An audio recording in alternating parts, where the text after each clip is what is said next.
my darlings, can you imagine the hypocrisy one could be filled with? What a shame for criticizing another person for doing something while you yourself do it each and every day.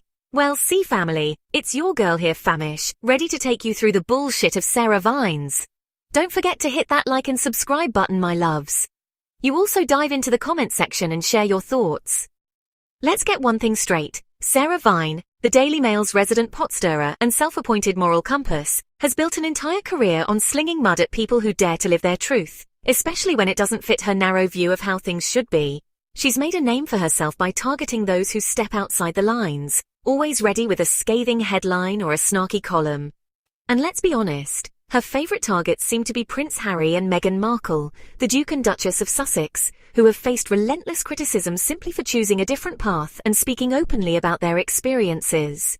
Her latest tirade against the couple for telling their own story, whether through their Netflix docuseries, Harry's memoir Spare, or their candid interviews, reeks of hypocrisy so blatant it's almost laughable. She accuses them of oversharing, yet she's never shied away from the spotlight herself. Here's a woman who's made a living spilling her own life's tea, from her messy divorce to her hot takes on British society, yet she clutches her pearls and acts outraged when Harry and Meghan do the same. The irony is almost too much to handle. The double standards are screaming, and it's time to call her out for it, while standing firmly in Harry and Meghan's corner, supporting their right to share their story just as freely as anyone else. Vine's attacks on the Sussexes aren't new. She's been at it since they stepped back from royal duties in 2020, painting them as ungrateful, fame-hungry traitors who betrayed the monarchy. Her columns drip with venom, accusing them of airing the royal family's dirty laundry for profit. Take her reaction to Spare. She called it a bombshell that trashed the royals, implying Harry was a spoiled brat biting the hand that fed him. When their Netflix series dropped, she sneered at their self-indulgent narrative, claiming they were exploiting their titles for clout. Yet fast forward to 2025, and here's Vine, hawking her own memoir, Broken. A tell-all about her marriage to Michael Gove, her struggles, and her oh-so-insightful takes on politics and privilege. The irony is thicker than a Buckingham Palace fog. Let's break this down. Vine's book is her platform to tell her story, her pain, her perspective, her truth. She lays out her experiences, her struggles, and the moments that shaped her, inviting readers to see the world through her eyes. It's a deeply personal account, meant to resonate and connect. Sound familiar? It's exactly what Harry and Meghan have done, using their own memoirs and interviews to share their side of the story, to reclaim their narrative from years of speculation and rumour. Harry's memoir laid bare his grief over Princess Diana's death, his struggles with mental health, and the suffocating pressure of royal life. He opened up about the trauma of losing his mother, the expectations placed on him, and the emotional toll it all took. Meghan's contributions, whether in Harry and Meghan or their Oprah interview, highlighted the racism and hostility she faced within the royal institution.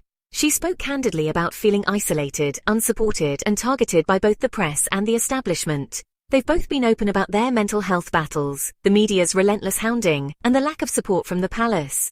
Their willingness to speak out has sparked global conversations about mental health, privacy, and the cost of fame. This is their truth, told on their terms, after years of being silenced or misrepresented by tabloids like the one Vine writes for. They are finally taking control of their own story, refusing to let others define them. So why is it okay for Sarah Vine to spill her guts in a book deal, but Harry and Meghan are villains for doing the same? Why is one person's truth celebrated while another's is condemned? The double standard is hard to ignore. The answer's simple: control. Vine's story fits the narrative the British establishment loves. One that doesn't challenge the monarchy's shiny facade or expose its cracks. Her memoir, while personal, doesn't threaten the status quo. It's a safe, gossipy peek into the life of a political insider, packaged for the same elite circles she critiques. Harry and Meghan, on the other hand, are a direct threat. They're calling out systemic issues, racism, classism, and the palace's complicity in media smear campaigns. Their story isn't just personal. It's a middle finger to an institution that thrives on silence and obedience. Vine can't stand that they're refusing to play by the rules she's spent her career upholding. And let's not kid ourselves. Vine's attacks aren't just about principle, they're personal. Her columns ooze disdain for Meghan in particular, often tinged with the kind of dog-whistle rhetoric that's made the Sussexes' lives hell.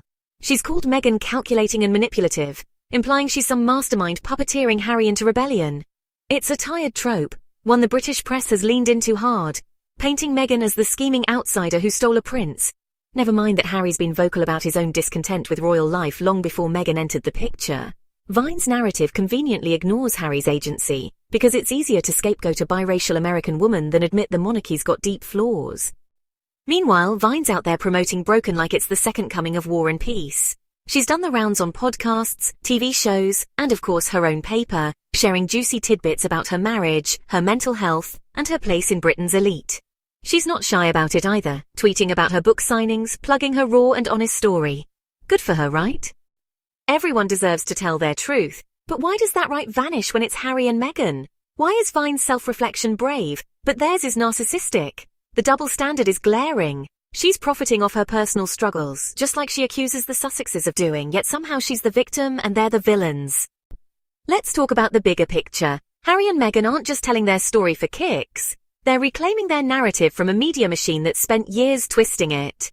The British press, including Vine's Daily Mail, has hounded them relentlessly, from racist headlines about Meghan's exotic DNA to paparazzi chasing them into tunnels. Sound familiar? They've been smeared, lied about and dehumanized. Telling their story, whether through a book, a documentary or an interview, isn't just a right, it's a survival tactic. They're taking back the pen from people like Vine, who've made bank spinning half-truths about them. And that's what really gets under her skin. They're not letting her and her ilk control the narrative anymore. Vine's hypocrisy also ignores the stakes. When she writes about her divorce or her struggles, the worst she faces is a few snarky reviews. Harry and Meghan, though, their honesty comes with death threats, racist abuse, and a global hate campaign fueled by the very tabloids Vine works for. They've had to beef up security, move countries, and fight lawsuits just to protect their family. Yet Vine has the gall to call them whiners for speaking out. It's not just hypocritical, it's cruel. She's punching down at a couple who've faced unimaginable pressure, all while cashing checks for her own sob story. Supporting Harry and Meghan isn't just about liking them, though honestly their resilience is pretty damn inspiring. It's about recognizing their right to define themselves, especially after years of being defined by others. They're not perfect, nobody is, but they've shown guts in standing up to a system that tried to break them. Vine, meanwhile, is playing the same old game, tear down the outsiders, prop up the establishment and cry foul when anyone dares challenge it. Her memoir might be raw, but her attacks on the Sussexes are calculated, designed to keep the status quo intact. So Sarah Vine, here's the deal. If you get to tell your story, if you get to share your experiences and your perspective with the world, then you have to accept that others deserve the same opportunity. That means Harry and Meghan get to tell theirs too. Their voices matter just as much as yours. If you can profit off your pain, if you can turn your struggles into books and columns and interviews, then so can they. It's only fair. If you can claim your truth is worth hearing, then theirs is too. The difference is, they're not just speaking for themselves. They're giving a voice to others who feel silenced or ignored. They're exposing a broken system, one that has hurt many, not just them, and it's a system you've happily propped up while it suited you. Your hypocrisy is showing, and honestly, it's not a good look. People notice. Harry and Meghan are out here fighting for their peace, their family, and their right to live without constant judgment. They want the freedom to exist without being vilified or torn apart by the media.